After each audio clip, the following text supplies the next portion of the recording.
자, 축전기는 조금 한 번만 더 자세히 다루고자 6.5강을 따로 만들었던 거 기억나시죠?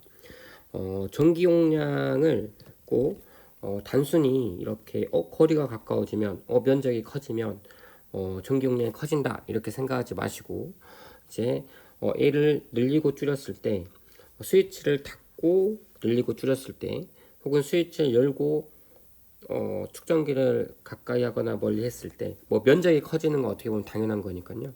그렇게는 생각하지 마시고 거리가 변함에 따라서 전압이 어떻게 변하는지 혹은 전하량이 어떻게 변하는지를 보면서 전기용량이 커지고 작아지는 것을 이제 설명하는 그런 방식도 꼭 공부를 해보셔야 됩니다.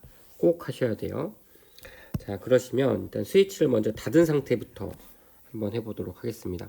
스위치를 닫았다는 건 여기 있는 외부 전원과 연결이 되어 있다는 소리고요. 외부가 연결되어 있으니까 V가 일정한 상황이다 라고 생각하시면 됩니다. 두 번째, 스위치를 열고 하면 더 이상 전류가 흐를 수 없으니까 충전이 되거나 방전이 안 되는 상황입니다. 그래서 더 이상 충전되거나 방전되지 않으니까 전하가 일정한 상황이다 이렇게 놓고 한번 해볼게요. 뭔가 말을 처음에 풀어나가기 쉬운 건 전하가 일정할 때라서 이걸 먼저 진행을 해보도록 하겠습니다. 전하가 일정하다는 건 전기장이 일정하다는 거예요. 왜냐하면 우리가 전하가 있으면 여기서 이제 전기력선을 이렇게 그리죠. 근데 만약에 전하가 강하면 전하가 이렇게 더 강한 전하량을 갖고 있으면 그만큼 전기장을 더 세게 전기력선을 이렇게 더 많이씩 그리잖아요. 그러니까 전하가 일정하다는 건 거기서 나오는 전기력선도 일정하다는 의미합니다. 그럼 전기력선이 일정하면 전기력선이 일정한 경우를 우리가 한번 상상을 해봅시다. 중력과 비슷하게 한번 얘기를 해볼게요. 중력도 중력장이 이렇게 일정한 상태에서 지금 예를 들면 여기랑 에너지 차이 얼마야? 라고 물어보면 중력가역도 mgh 보통 이렇게 얘기하잖아요.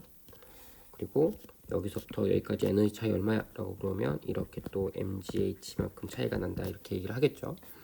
자, 그래서 중력장이 일정할 때 이 사이 간격이 똑같으면 에너지 차이는 똑같습니다. 마찬가지로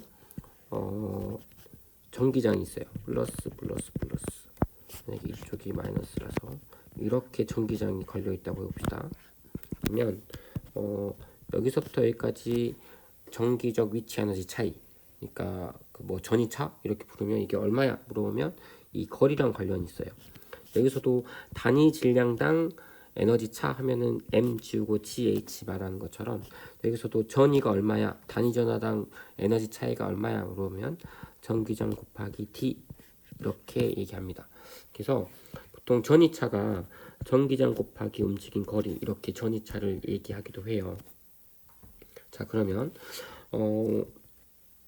전기장이 일정하다는 건 E가 일정한 상황에서 거리를 늘리면, 그래서 우리가 전기장이 일정한 상태에서 거리를 늘리면 그만큼 거리가 멀어지니까 전기적 위치 에너지 차이가 그만큼 더 벌어진 거죠.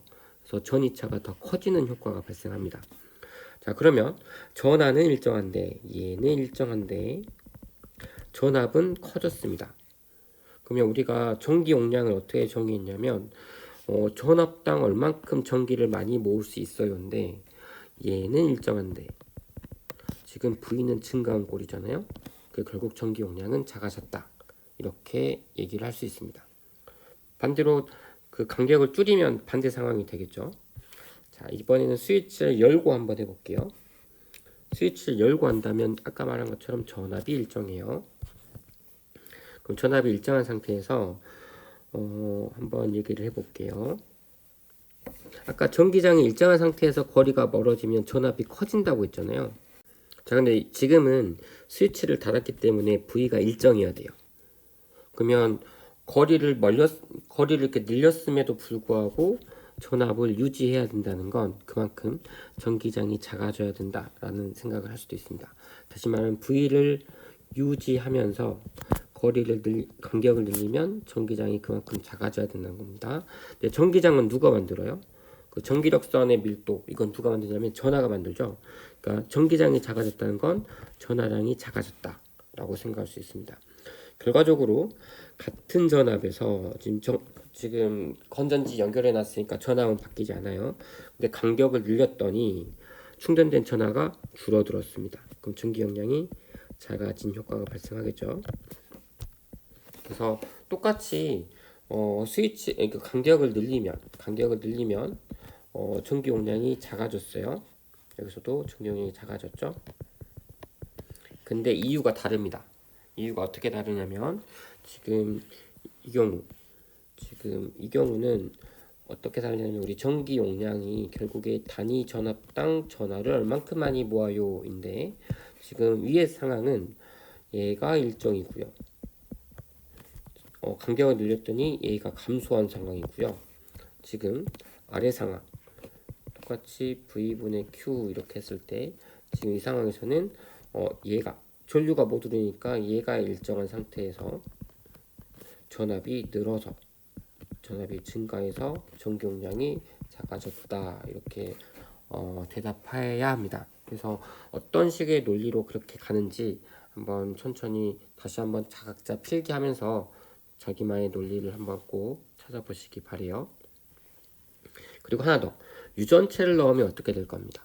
유전체를 넣는다는 건 결국 부도체 혹은 절연체를 넣는 건데 이렇게 도체가 아니니까 자유전자가 마음대로 움직일 수는 없지만 유전체도 유전 분극 현상은 나타나는 거 아주 앞 시간에 1강, 2강 여기서 배웠던 것 같습니다. 그 유전 분극이 어떤 식으로 일어나냐면 이쪽에 플러스가 있으면 이제 전자 궤도가 조금 플러스 쪽으로 치우치면서 위쪽이 마이너스, 아래가 플러스로 대전이 됩니다. 자, 그러면 위에가 플러스, 아래가 마이너스로 대전이 되면 지금 이 유전체가 유전 분극이 되면서 만들어진 전하들 있잖아요. 여기 플러스나 마이너스들. 걔네들이 만드는 전기장을 한번 생각해 볼게요. 유전 분극 때문에 만들어지는 전하가 만드는 전기장은 기존과 반대입니다. 다시 말하면 초록색. 원래 있던 플러스랑 마이너스가 만드는 전기장은 위에서 아래 방향인데요. 파란색처럼. 근데 지금 유전 분극이 만드는 건 아래에서 윗 방향이에요. 그러면 아직 유전체가 들어가지 않은 이쪽 영역은 전기장이 그래도 기존과 똑같을 텐데 여기 입장에서 보면은 전기장이 줄었을 겁니다. 위에서 내려온 거 대비 아래에서 올라가는 게 생겼으니까. 근데 지금 얘가 지금 건전지랑 연결되어 있는 상황이거든요. 건전지랑 연결된 상황에서 전압은 똑같아야 되니까 V는 이렇게 얘기할 수 있었잖아요. 전에 같은 전기장에서 거리차가 얼마냐에 따라서 에너지 차가 결정되니까요. 근데 지금 얘도 안 바뀌었어요. 유전체를 넣었을 뿐이지 거리를 바꾸지 않았잖아요. 얘도 일정이에요. 그리고 얘도 일정입니다. 그럼 뭘 일정하게 맞춰줘야 돼요? 전기장도 일정하게 맞춰줘야 되죠. 근데 지금 유전 분극 때문에 전기장의 방향이 기존 전기장 방향과 반대로 걸렸으니까 결국 전기장이 이 크기가 기존 전하에 의한 비장이고 또 하나는 유전 분극 때문에 생긴 전기장이 있습니다. 결국 두 개를 생각해 보면 기존에 있던 것만 있으면 상관없는데 얘가 만드는 게 지금 기존에 만들었던 것 지금 위에 그림으로 보면 아래 방향인데 유전 분극 때 만든 게 윗 방향으로 살짝 있으니까 이거를 원래대로 만들기 위해서는 기존 전기장을 더 이렇게 늘리는 수밖에 없다. 그럼 기존 전기장을 늘린다는 건 그만큼 전하가 더 많이 들어와야 된다 이렇게 얘기할 수 있겠죠. 원래 이 사이 간격이 요만큼 있었는데 유전체가 들어오면서 사이 간격에도 플러스가 하나씩 더 들어옴을 확인할 수 있습니다. 다시 말하면 충전이 더 많이 된 거예요. 다시 말하면 같은 전압에서 더 많이 충전됐으니까 이 경우도 전기 용량이 커졌다. 전기 용량은 전압당 얼만큼 충전이 되는데 이때는 충전기에 연결했으니까 건전지 연결해 놓은 상황이니까 이렇게 건전지 연결해 놓은 상황이니까 V가 일정한 상황인데 유전체를 집어넣음으로써 전하가 증가했으니 이 경우도 전기 용량이 증가한 거다 이렇게 대답하셔야 됩니다. 그래서 이렇게 전기 용량이 커지고 작아지는 거를 전하량의 크기를 비교함으로써 이제 말하는 연습을 꼭 해보시기 바래요.